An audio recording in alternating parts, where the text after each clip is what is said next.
आपको पता ही होगा कि कंसिस्टेंसी और मोमेंटम दोनों कितनी ओवर पावर्ड चीज़ है। लेकिन मोस्ट ऑफ दी पीपल वो क्या है कि कंसिस्टेंसी का मतलब बहुत ज़्यादा गलत समझ लेते हैं, जिसकी वजह से उनके दिमाग में मिसकंसेप्शंस तो आते ही हैं, ऊपर से वो खुद के बारे में सैड भी फील करते हैं और एक्चुअली कंसिस्टेंट रह भी नहीं पाते किसी काम में। तो कंसिस्टेंसी का रियल मीनिंग क्या है? देखो, कंसिस्टेंसी का रियल मीनिंग ये नहीं है कि आप रोज़ रोज़ अपने कैलेंडर में जो भी डेज़ हैं उन पे आपका परफेक्ट हमेशा टिक रहे।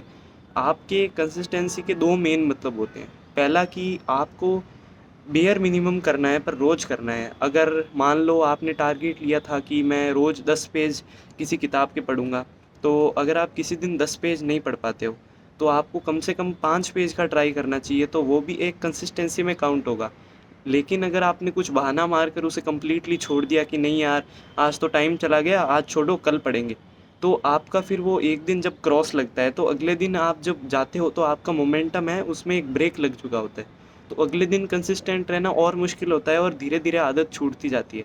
और अभी इसी फेलियर से रिलेटेड दूसरा पॉइंट है कि जब भी आप कंसिस्टेंट रहने की कोशिश करते हो, आपके एकदम इनएविटेबल है कि आपका हर दिन एकदम परफेक्ट जाए। किसी दिन आप बेयर मिनिमम जो रिक्वायर्ड है कंसिस्टेंट रहने के लिए वो भी आप नहीं कर पाओगे। तो ऐसे दिनों में आपको क्या करना चाहिए कि आपको ये ध्यान रखना है कि 2 से ज़्यादा आप क्रॉसेस मत लगने दो। मतलब अगर आपने 2 दिन किसी काम को नहीं किया, तो अगर आप तीसरे दिन भी नहीं करोगे तो आपका मोमेंटम नेगेटिव बिल्ड होना शुरू हो जाएगा। जैसे हर चीज़ का एक मोमेंटम होता है।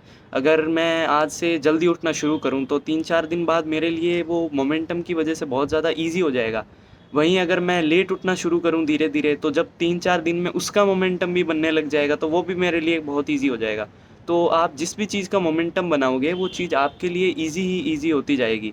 इसीलिए जब भी आप कंसिस्टेंट रहने की कोशिश करते हो तो आपको ये ध्यान रखना है कि आपको कम से कम 2 से या उससे ज़्यादा दिन मिस नहीं करने हैं। मतलब कुछ ना कुछ आप करते रहो, उससे ज़्यादा दिन मिस करोगे तो आपका मोमेंटम जो पॉज़िटिव वाला रुक के वो नेगेटिव में बिल्ड होना शुरू हो जाएगा और आप फिर गंदी आदतों में और ज़्यादा चले जाओगे।